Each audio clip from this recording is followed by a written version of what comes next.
পরের দিন সকালবেলা উঠে একটু তাড়াতাড়ি আমরা ব্রেকফাস্টটা সেরে নিলাম বেলতারের রিসর্টে, কারণ এরপর আমরা আবার একটা নতুন জায়গায় যাব। যাই হোক, আমরা খাওয়া দাওয়া করে রেডি হয়ে বেরিয়ে পড়লাম বেলতার থেকে। আমরা আজ লামাহাটা ফার্ম হাউস যাব।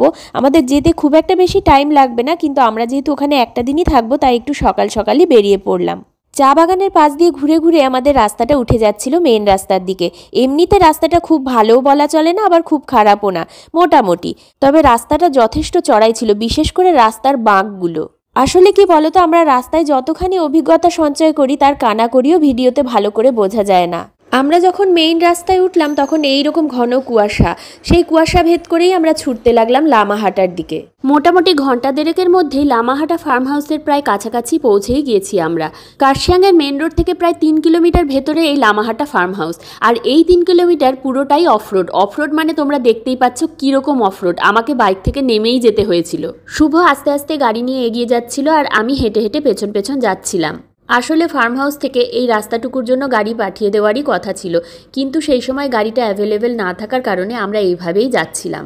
ওদের সাধারণত 2টো গাড়ি থাকে গেস্টদের নিয়ে যাওয়ার জন্য, কিন্তু সেই দিন কোনো কারণে একটা গাড়ি খারাপ থাকায় আরেকটা গাড়ি অন্যান্য গেস্টদের আনতে গিয়েছিল, তাই আমাদের এইভাবেই যেতে হচ্ছিল। নইলে প্রায় অনেকটা সময় আমাদের অপেক্ষা করতে হতো। আমি যেহেতু হেঁটে হেঁটে আসছিলাম, শুভ আগে আগেই পৌঁছে যাচ্ছিল আর আমার একটু দেরি হচ্ছিল, তাই ও দাঁড়িয়ে আছে। কোনো রকমের 1.5 কিলোমিটার মতো রাস্তা আমরা এইভাবে এসেছিলাম। বাকি রাস্তাটা গাড়ি নিয়ে যাওয়ার মতো অবস্থায় ছিল না, তাই ওরাই বলেছিল ওইখানে একটা বাড়িতে গাড়িটা পার্ক করে দেওয়ার জন্য। ততক্ষণে ওদের গাড়িটা চলে এসেছিল অন্য গেস্টদের পিক আপ করে। ওরা ওদের গাড়িতে আমাদের জিনিসগুলো তুলে নিল। আমাদেরও নিয়ে যেতে চেয়েছিল, একটু অপেক্ষা করতে বলেছিল, কিন্তু আমরা বললাম ওদের এগিয়ে যেতে, আমরা বাকিটা হেঁটেই চলে যাব। যাই হোক, আমরা ওই রাস্তা দিয়ে একটু একটু করে হাঁটতে শুরু করলাম। রাস্তাটার অবস্থা দেখে নিশ্চয়ই তোমরা বুঝতে পারছো যে এই রাস্তা দিয়ে গাড়িটা নিয়ে যাওয়া কতটা বিপজ্জনক হতো, কারণ আমাদের গাড়ির রিমটা ভাঙা ছিল, প্রথম ব্লগে দেখিয়েছিলাম, তাই গাড়িটার ওপর হয়তো একটু বেশি চাপ পড়ে যেত। ভালোই হলো মাঝখানে গাড়িটাকে পার্ক করে দিতে পেরে। একে তো রাস্তাটা পুরোটাই বোল্ডারে ভর্তি, তার মধ্যে জলকাদা, আর দ্বিতীয়ত রাস্তাটা কিন্তু প্রচণ্ড ঢালু ছিল, সেটা এই ভিডিওতে একদমই বোঝা যাচ্ছে না। কিছু দূর যাওয়ার পর আমরা শুধু একটা পায়ে হাঁটা পথ নিলাম, কারণ গাড়ি যাওয়ার রাস্তাটা দিয়ে গেলে আমাদের আরও একটু বেশি সময় লাগতো। আমাদের লামাহাটা ফার্ম থেকে যে দাদা নিতে এসেছিলেন তিনিই বললেন এই রাস্তা দিয়ে আসলে আমাদের একটু সময় কম লাগবে। রাস্তাটা আর কিছুই না, পাহাড় কেটে কেটে ধাপে ধাপে সিঁড়ি মতো তৈরি করা ছিল, সেইটা দিয়েই যেতে হচ্ছিল। রাইডিং গিয়ার্স পরে এইসব রাস্তা দিয়ে যাওয়া যে কী কষ্টকর সেটা আমরা বেশ বুঝতে পারছিলাম তখন। আশা করি যারা রাইডিং গিয়ার্স পরে হাঁটাচলা করো তারাও নিশ্চয়ই বুঝতে পারছো ব্যাপারটা কতখানি কষ্টকর। আর সেদিন বেশ ঠান্ডা ছিল, ওই ঠান্ডাতেও কিন্তু আমরা রীতিমতো ঘামছিলাম। যাই হোক, অনেক কষ্ট করে অবশেষে আমরা এসে পৌঁছলাম ফাইনালি লামাহাটা ফার্ম হাউস। আসার জন্য এতখানি কষ্ট করলাম ঠিকই, কিন্তু ফার্ম হাউসে ঢুকে যাওয়ার পর মনে হচ্ছিল স্বর্গে চলে এসেছি।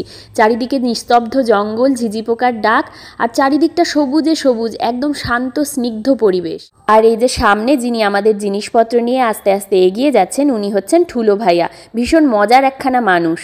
অবশেষে যখন ফার্ম হাউসের রুমটায় গিয়ে পৌঁছলাম আমি সত্যিই সারপ্রাইজ ছিলাম।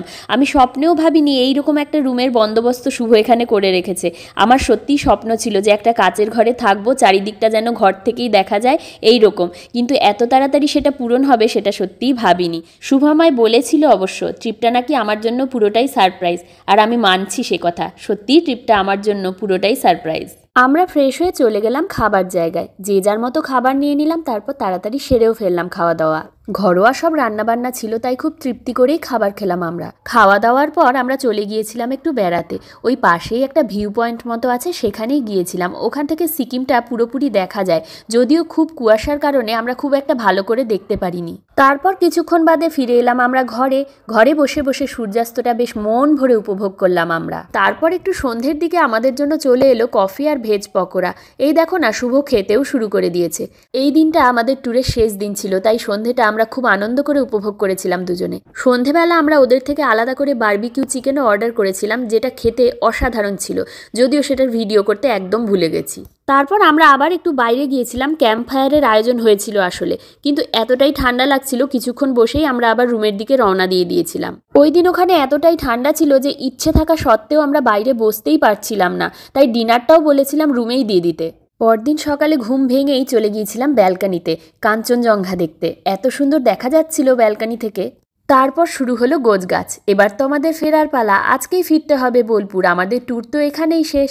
আমাদের আজ অনেকটা পথ যেতে হবে, লামাহাটা থেকে একদম বোলপুর ফিরবো আমরা। আর তাই এখান থেকে 8:30 9টার মধ্যে বেরোতে না পারলে আমাদের অনেকটা রাত্রি হয়ে যাবে।